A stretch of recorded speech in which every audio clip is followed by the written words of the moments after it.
This Sunday, mounting pressure. What are they hiding from the American people? The fight to release the Justice Department's Jeffrey Epstein files grows, touching a political nerve and triggering a pain point for Republicans. There is no daylight between the House, Republicans, the House, and the president on maximum transparency. People want the information. They don't want things covered up. Speaker Johnson has assured that August has become the Epstein recess. The House leaves for an early recess as President Trump shifts blame to the Democrats. After what they did to me, and whether it's right or wrong, it's time to go after people. My guest this morning, Speaker of the House Mike Johnson, Republican Senator Lindsey Graham, and a joint interview with Democratic Congressman Khanna and Republican Congressman Thomas Massie. Plus, building tensions. As President Trump turns up the heat on the Fed chair, Powell pushes back. Like it's about $3.1 billion. It went up a little bit, or a lot. So the 2.7 is now 3.1. I'm not aware of that. Yeah, it just came out. Yeah, you just added in a third building is what that is. And hunger crisis. As ceasefire negotiations fall apart, warnings of mass starvation spreading inside Gaza. Joining me for insight and analysis are New York Times Chief White House Correspondent Peter Baker, Amna Nawaz, co-anchor of PBS NewsHour, former Homeland Security Secretary Jay Johnson, and former Republican Congressman Carlos Curbelo.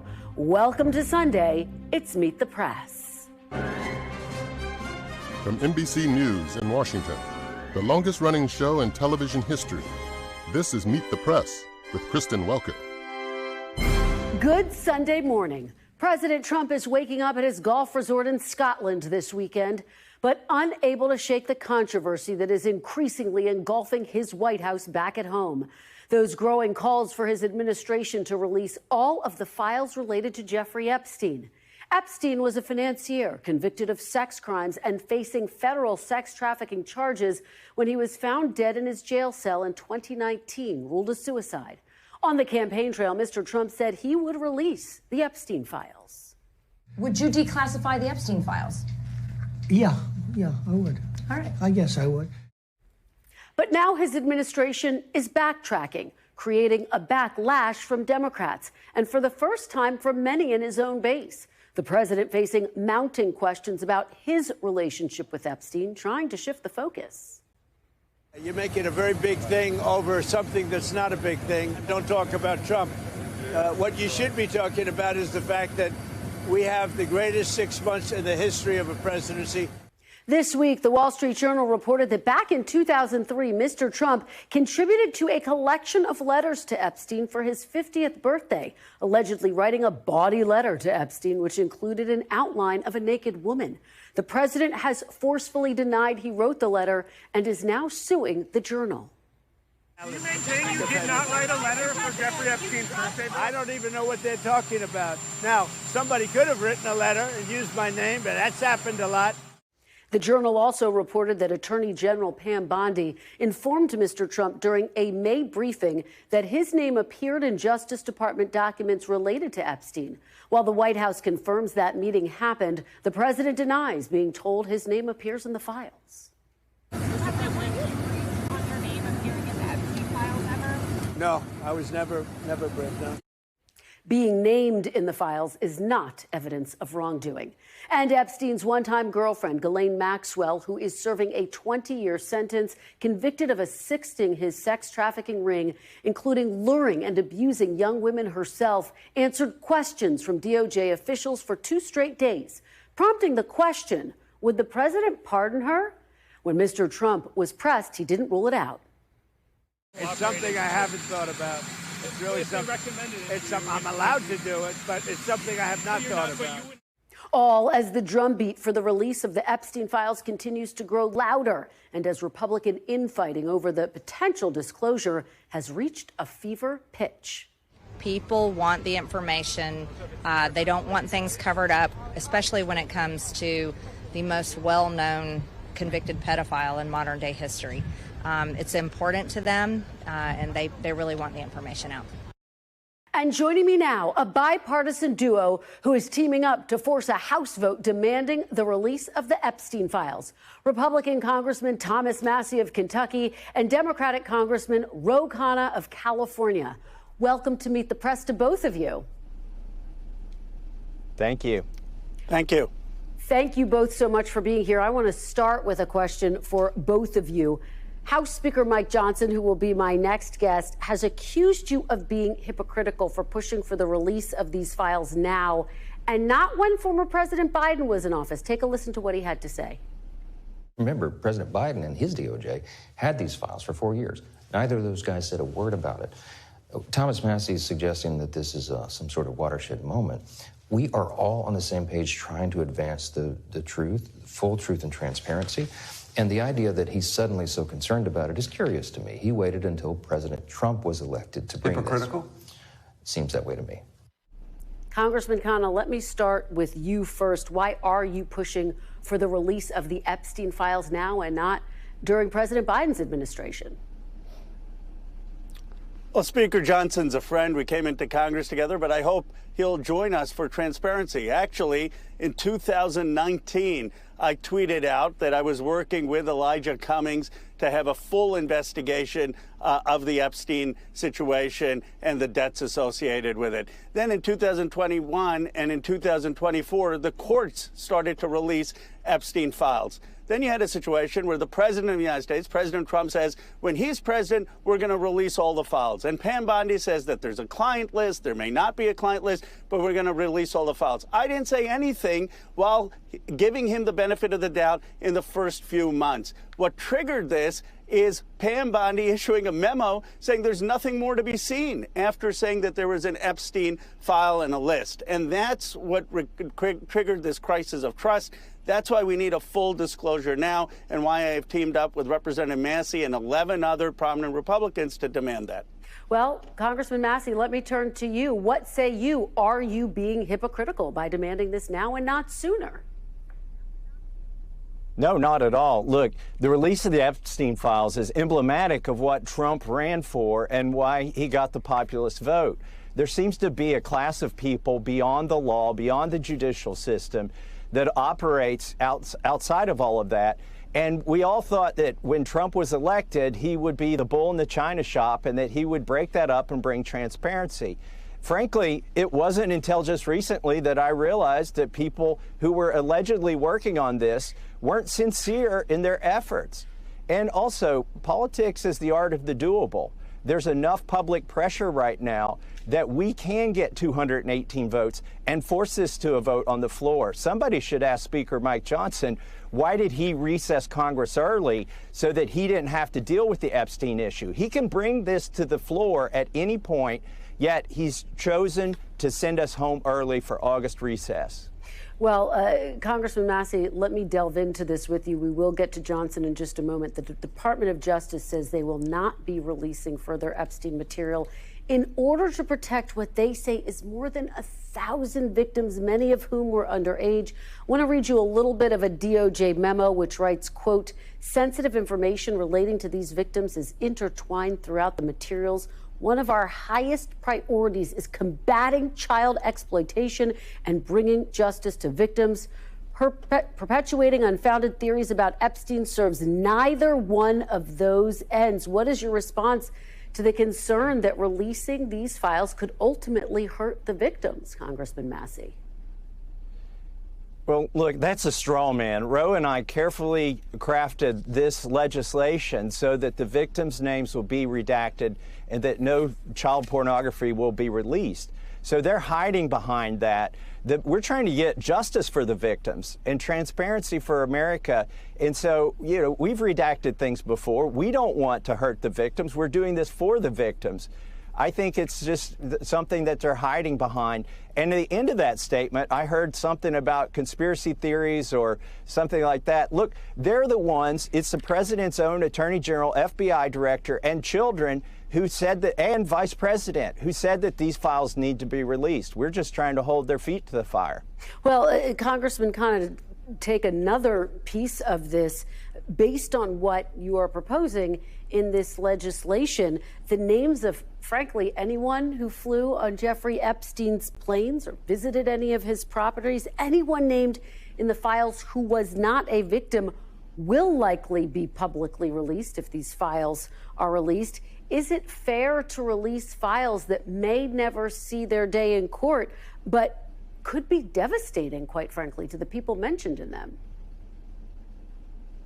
Kristen, it's a fair question, but I want to just focus first on the victims. Bradley Edwards, who's the lawyer for the victims, has demanded a full release of the files, obviously with the victims' names redacted. He said the Justice Department has never cared about the victims, about centering the victims. They gave Jeffrey Epstein the plea deal the first time. They never cared about victims' rights, and no one has asked the victims what they want. They do want these files released for closure and for healing. Now, there's a reason the Justice Department usually doesn't release information before charging people, and I understand the sensitivity of that. But in this case, given that this has created a trust in our very government itself, given people feel that the rich and the powerful have been not held accountable, that they have a different set of rules, and that there may be government officials involved, there possibly could be foreign government involved, business involved, financial fraud involved, the president should say, I ran on this, the Attorney General promised this, we're going to do a clean, full release. And I think the American people are fair. They're going to be able to distinguish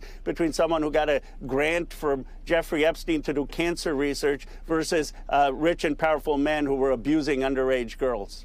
Congressman Massie, I do want to go back to the fact that the House was adjourned early. House Speaker Mike Johnson has defended that decision.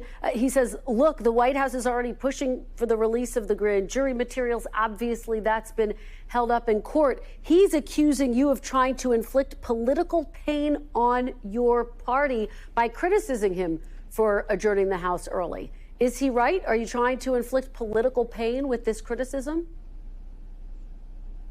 I don't know why it should be politically painful to be transparent. Is the pain he's talking about that somebody in our party will be embarrassed by those files? Then that's not a good excuse. Is the pain he's talking about is that the legislators, when they vote, have to pick between protecting embarrassment of the rich and powerful versus getting justice for victims?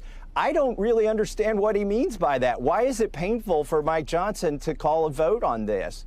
And it's, the American people deserve this, regardless of what the political ramifications are for the speaker. Well, let's talk about Ghislaine Maxwell now. Of course, she sat for 2 days of interviews with DOJ officials.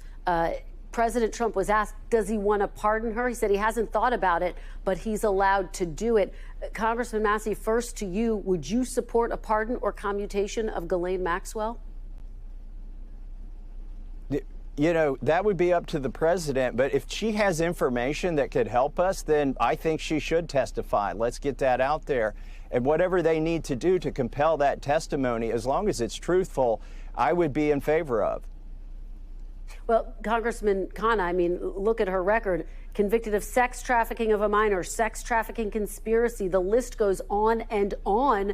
Do you think Ghislaine Maxwell should be pardoned or have a commutation of her sentence, her 20-year sentence? No, I don't, and I'm concerned that the Deputy Attorney General, Todd Blanche, is meeting with her supposedly one-on-one. Look, I agree with Congressman Massie that she should testify, but she's been indicted twice on perjury. This is why we need the files. This is why we need independent evidence. But by the way, the only person who suffered political pain in this whole thing is Congressman Thomas Massie for telling the truth. He's got the president's entire team who got the president reelected coming down on him in his district, and it's just made him stronger.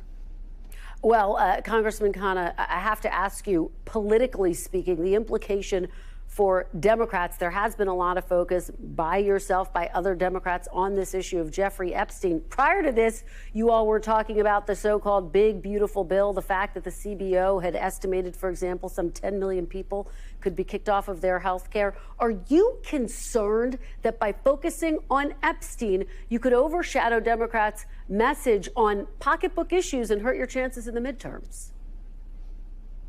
No, I'm not. Look, my core conviction is a new economic patriotism to reindustrialize America, a 21st century Marshall Plan for America, Medicare for all, opposing the Medicaid cuts. But you can't do anything constructive with government if you don't have trust in government. This is about trust in government. When John F. Kennedy was president, trust in government was 60%. Today, it's in the teens. Congressman Johnson and I, Speaker Johnson and I, came to Congress together. He was on the reform side, too. He wanted to make government work. This is a perfect opportunity for him to say, look, the past is the past.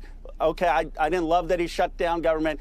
Maybe on your show today, he'll commit that when we come back, let's have a vote. Remind him of what we were like, the conversations we had in our freshman class. This is about being a reform agent of transparency. Very quickly, before I let you both go, first, Congressman Massie, to you, will this pass? Will it come to the floor and pass the House when you return from August recess?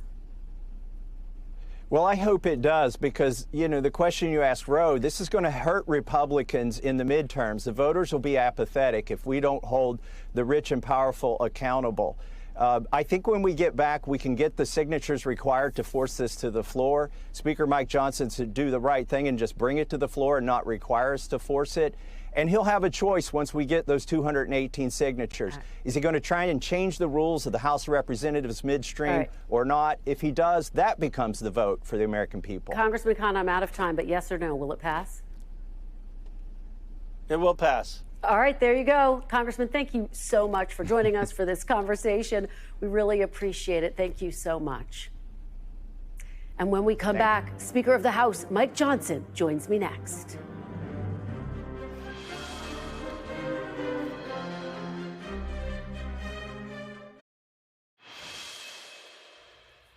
Welcome back. Joining me now is House Speaker Mike Johnson of Louisiana. Speaker Johnson, welcome back to Meet the Press.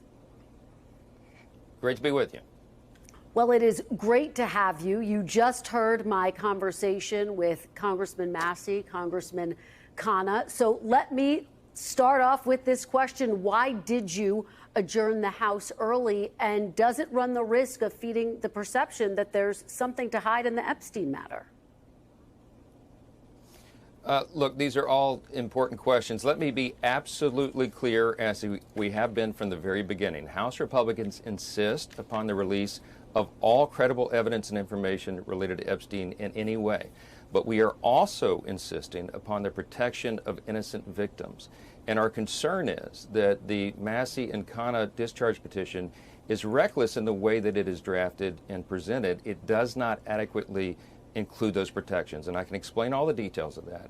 The important thing on the timing, to answer that question first, is that we did not do anything to end the term of Congress early.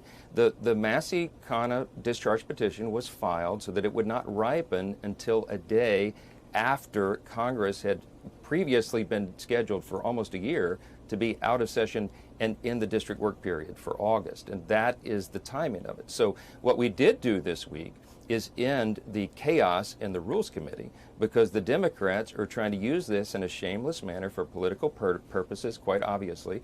They hijacked the Rules Committee and they tried to turn it into an Epstein hearing. That's not what the Rules Committee is about. So that's why the floor votes ended on Wednesday instead of Thursday. But the work of Congress continues, and the schedule of Congress was published well over a year ago, December of 2024. So none of this was a surprise. And Khanna and Massie could have brought their discharge petition a day earlier and prevented that, or, as noted earlier, anytime over the last 4 years. They did not do it during the Biden administration, and that's an important point for everybody to note.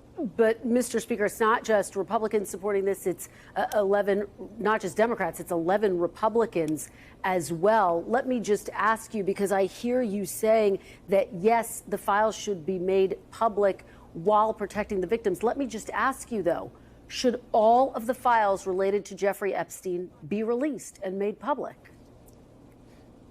Yes, I agree with President Trump, with the Department of Justice, with the FBI, that you need all credible evidence and information out there. That word credible is important. And why? Because you have to protect innocent people's names and reputations whose names might be, as you noted at the outset of the program, intertwined into all these files. This has been a long legal process. There's a reason, for example, that grand jury materials are protected under the federal rules of criminal procedure, because they're not to be put out. See, the Massie and Khanna discharge petition would require the release. They would require the DOJ and FBI to release information that they know is false, that is based on lies and rumors, and was not even credible enough to be entered into the court proceedings. And that would be a dangerous thing. Our main concern here, though, is the protection of the innocent victims. I mean, these are minors in many cases who were subjected to unspeakable crimes, abject evil. They've already suffered great harm. We do not need their names being unmasked.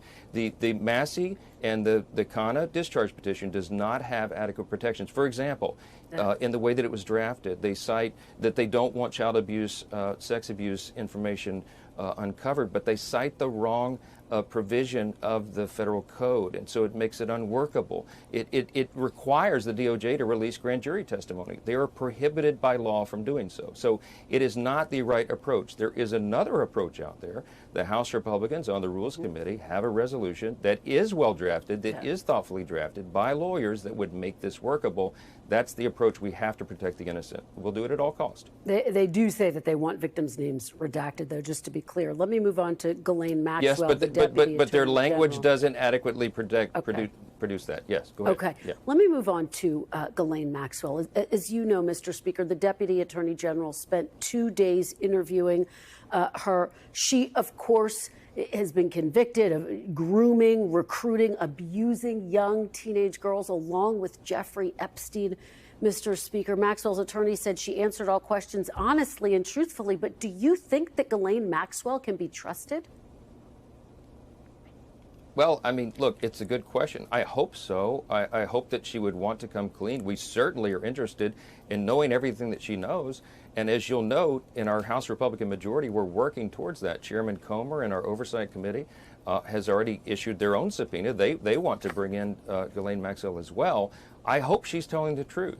She is convicted. She is serving a 20-year sentence for child sex trafficking, and so her character is in some question. But if she wants to come clean now, that would be a great service to the country, and we'd like to know every single bit of information that she has. I certainly hope she's telling the truth. Well, listen, this week, President Trump didn't rule out a pardon for Ghislaine Maxwell. Of course, that's one of the big questions looming over all of this. So let me put this to you, Mr. Speaker. Would you support a pardon or a commutation for Ghislaine Maxwell, a convicted sex trafficker? Well, I mean, obviously, that's a decision of the president. He said he had not adequately considered that. I won't get in front of him. That's not my lane. My lane is to help direct and control the House of Representatives and to use every tool within our arsenal to get to the truth. I'm going to say this as clearly and plainly and repeatedly as I can over and over. We are for maximum disclosure. We want all transparency. I trust the American people. I and the House Republicans believe that they should have all this information to be able to determine what they will.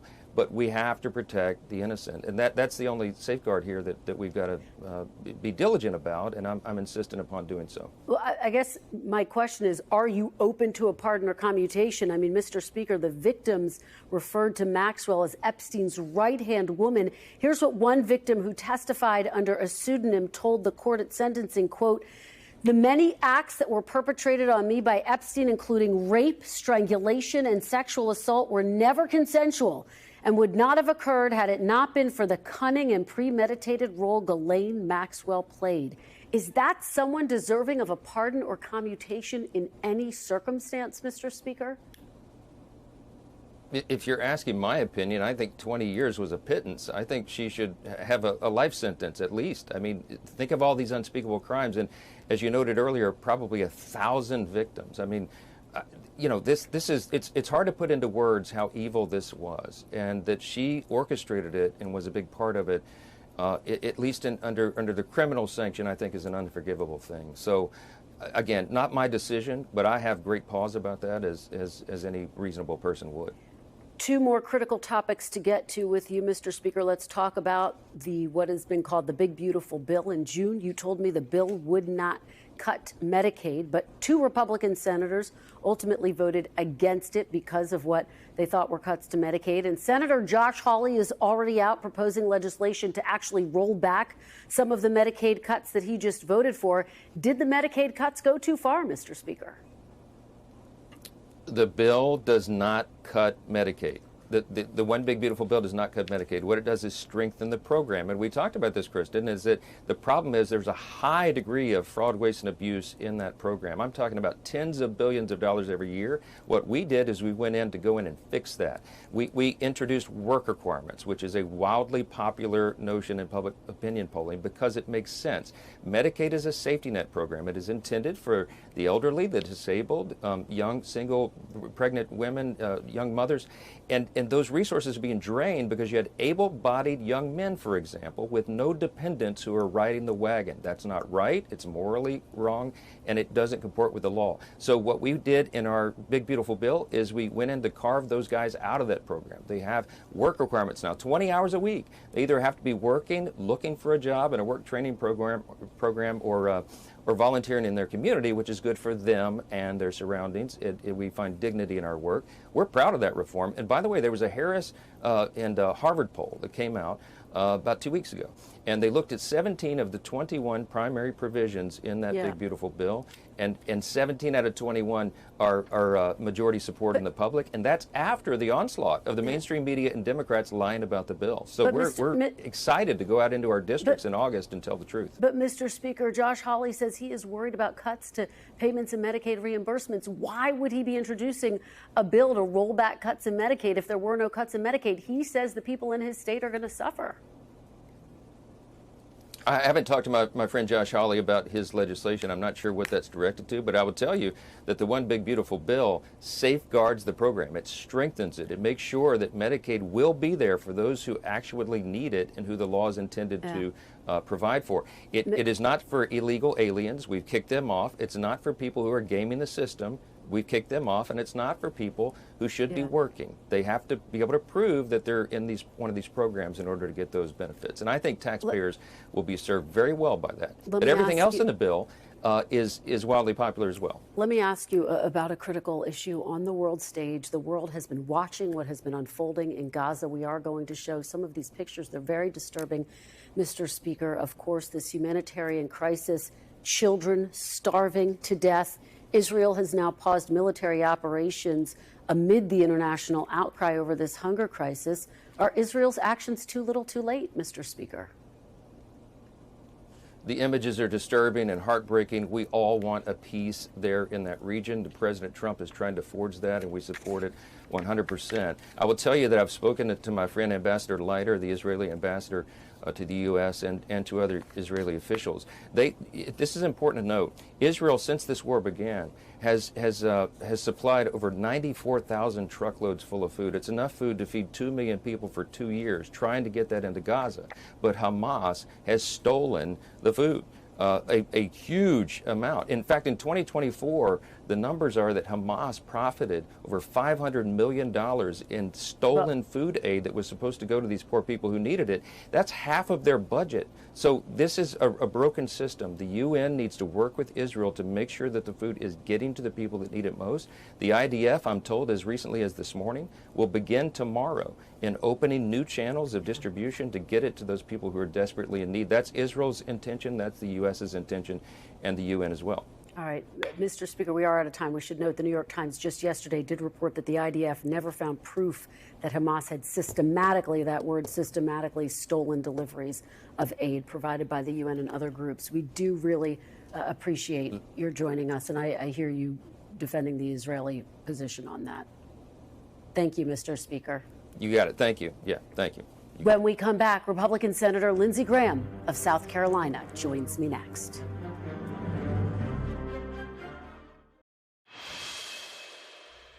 Welcome back. Joining me now is Republican Senator Lindsey Graham of South Carolina. Senator Graham, welcome back to Meet the Press.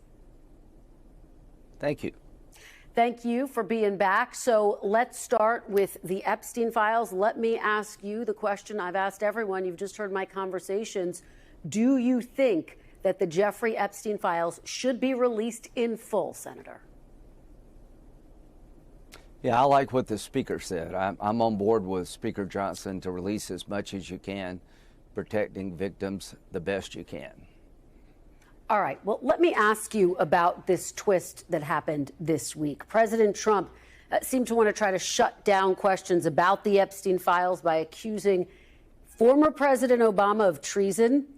This came as his director of national intelligence, Tulsi Gabbard, declassified documents which allege top Obama officials manufactured information related to Russian interference in the 2016 election. Now, Senator, as you are well aware, this actually contradicts a bipartisan Senate intelligence report led by Marco Rubio, which found that Russia did, in fact, interfere in the election. Do you actually believe that former President Obama committed treason? Well, I think somebody needs to look at what we found. The Intel Committee looked at the matter, and they said in 2017, the intelligence analysis of 2017 showing that Russia was trying to interfere in our election was real. They didn't achieve their goal. But what she found, Ms. Gabbard, is that in 2016, the intelligence community told President Obama there's no evidence that Russia was involved in trying to change the outcome of the election, and he supposedly told a group of people, keep looking, and the analysis changed. So what we're looking at is what role did Obama play in 2016 to change the narrative that resulted in 2017? I'm not alleging he committed treason, but I am saying it bothers me. It's disturbing that this is new information. And now you got the number 2 guy at the FBI, Mr. Bongino, saying he's seen things that has changed his life, and I assume now he's referring to Russia.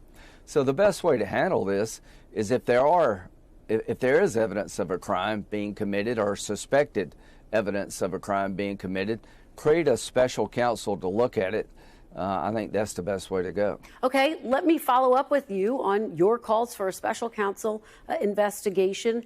As you know, Senator, there was already a Trump-appointed special counsel at the time investigating the origins of the Russia probe. It did not find any evidence of political interference. And, Senator, at the time, you agreed with the findings of the intelligence community. I want to play back what you said at the time. Take a look. Yep. The Russians did it. It was the Russians who tried to interfere in our election. Every member of the committee agrees it was the Russians. They didn't change the outcome, but they did release information embarrassing to the Democratic Party. It did affect Hillary Clinton. There's only one person in Washington that I know of that has any doubt about what Russia did in our election, and it's President Trump. Senator, are you now saying that you don't believe that Russia tried to interfere in the 2016 election? Well, what I am saying is that you left a lot out here. It's called the Horowitz Report. It's the Mueller investigation was crooked and rotten to the core. The Washington Post and the New York Times got a Pulitzer Prize for reporting on Trump's campaign's relationship with Russia. It was all BS.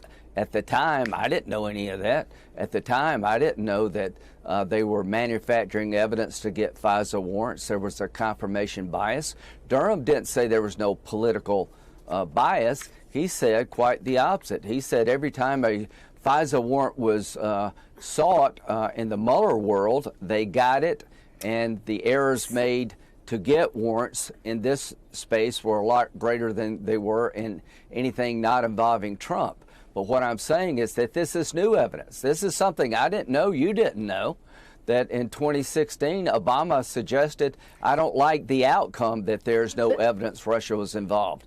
Well, now we all say Russia was involved, but in 2016, they said Russia wasn't involved. What the hell happened? Let's get a special counsel. Hold on, Senator. As you know, former President Obama has weighed in through a spokesperson. He says that's just patently false. I actually spoke to Susan Miller, who's a former senior CIA officer who helped oversee the 2017 intelligence assessment on Russian interference.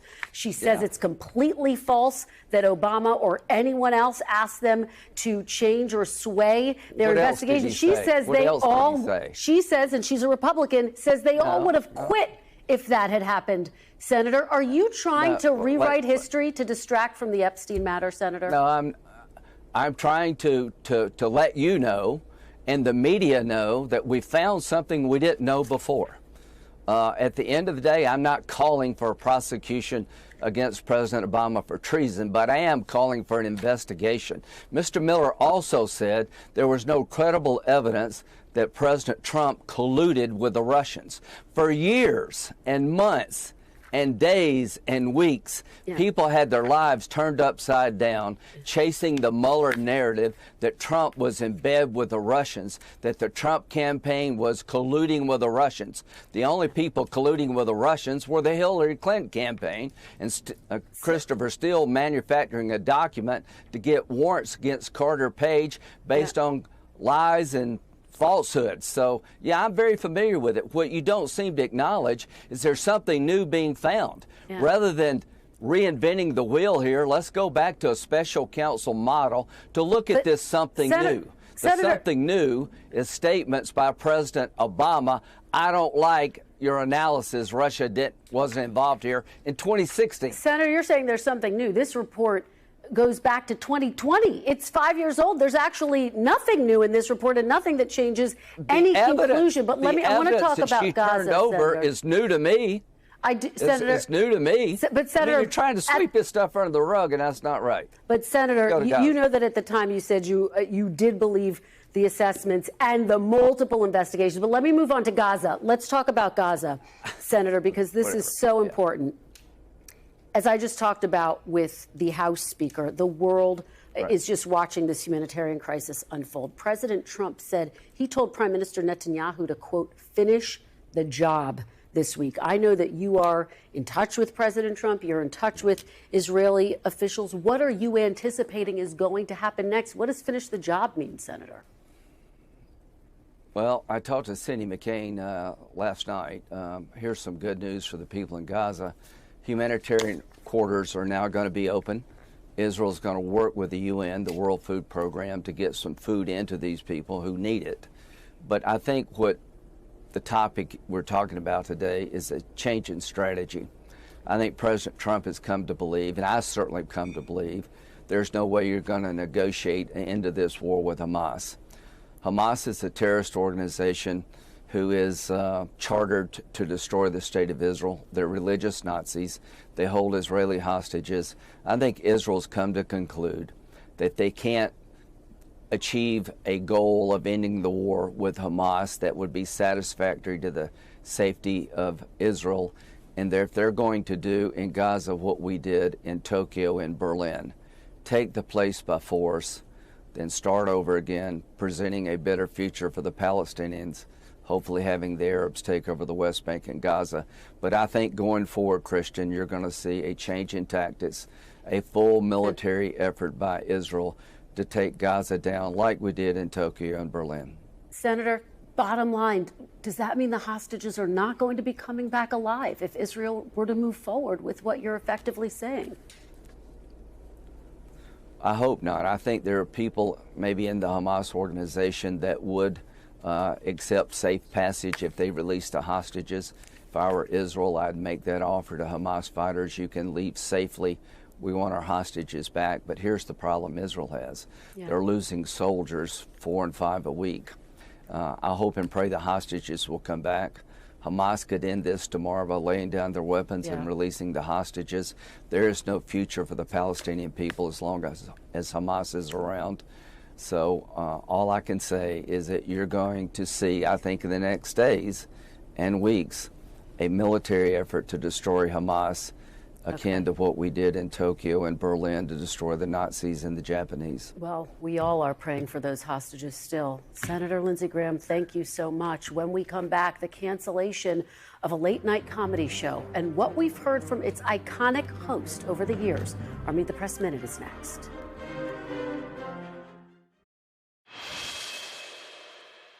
Welcome back. It's the end of an era for a late-night institution. CBS announced last week that The Late Show with Stephen Colbert will end its run in May of next year. The decision comes after the parent company of CBS settled a lawsuit with President Trump. Before Stephen Colbert took the helm of The Late Show in 2015, he rose to fame on Comedy Central, where he hosted the satirical Colbert Report, playing a character named Stephen Colbert, a right-wing anchorman.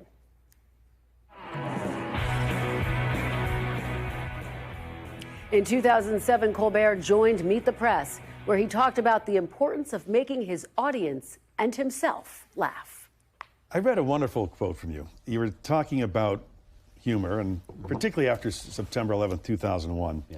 And you said you can't laugh and be afraid at the same time. Mm-hmm. That's not a philosophical statement. I think it's a physiological statement. When you laugh, you're not afraid. And sometimes you laugh because you're afraid, but when you laugh, the laughter goes away. And it's not just whistling past the graveyard. It actually just goes away when you're laughing. And that's why I don't think I could ever stop doing what I'm doing, because I laugh all day long. And if I didn't, I would just cry all day long. When we come back, President Trump facing pressure from his own base over the Epstein files. The panel is next.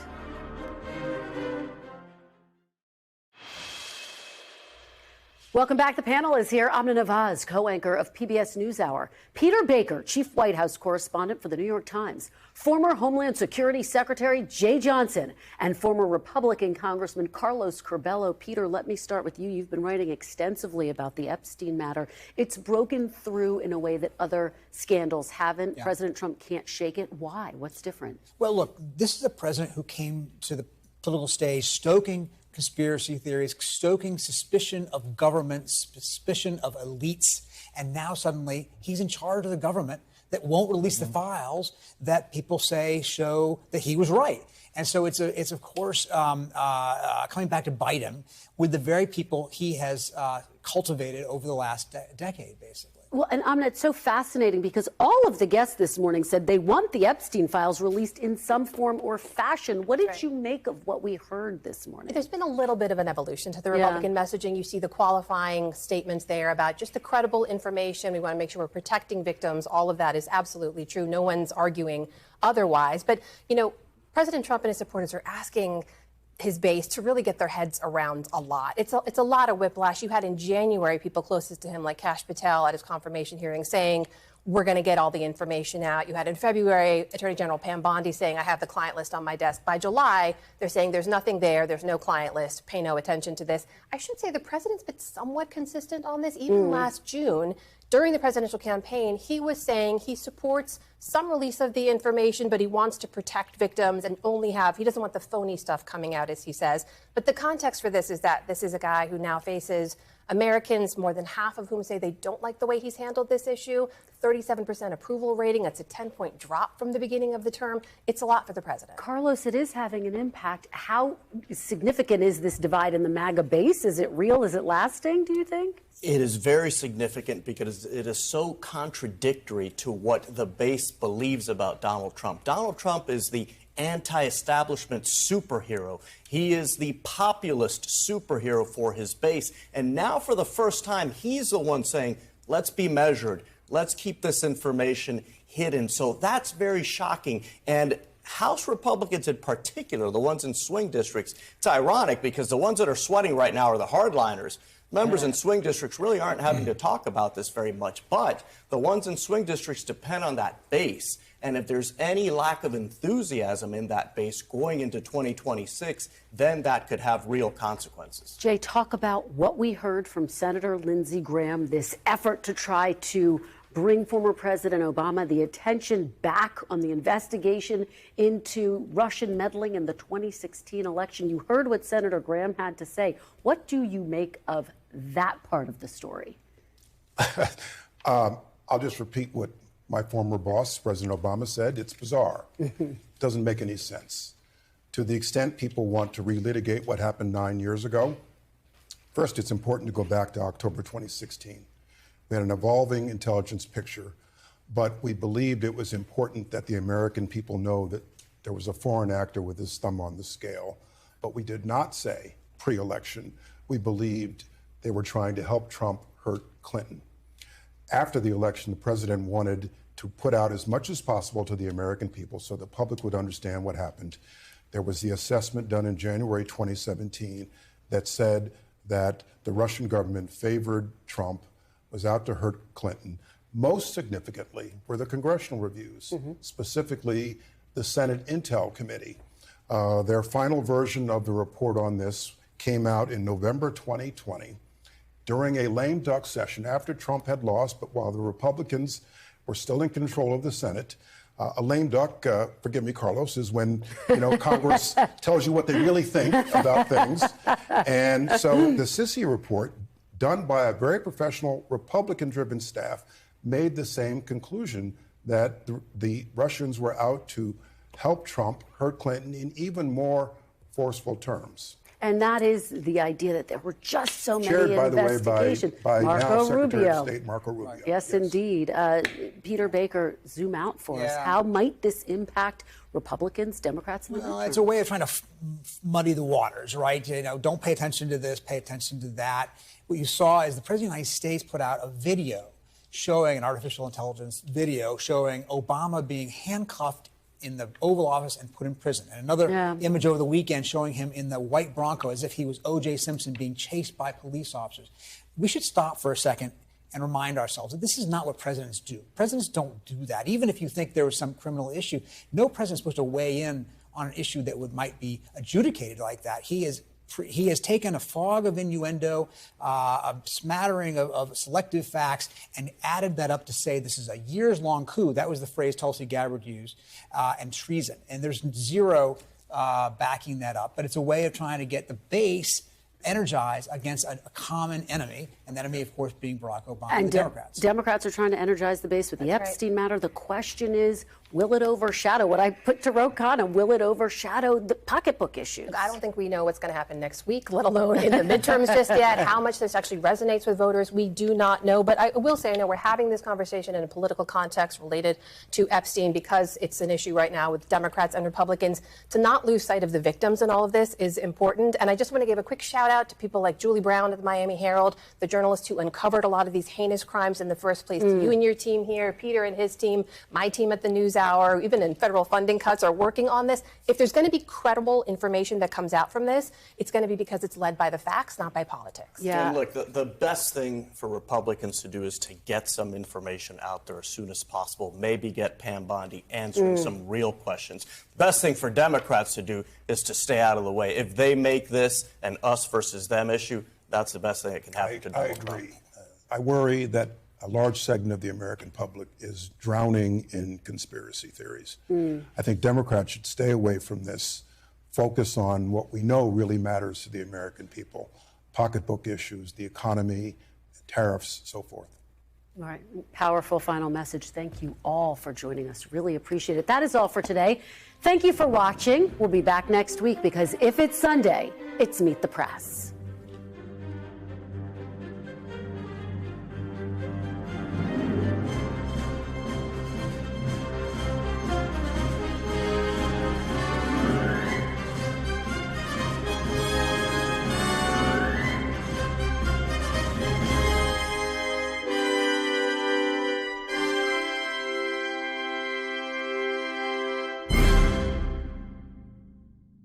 We thank you for watching, and remember, stay updated on breaking news and top stories on the NBC News app or watch live on our YouTube channel.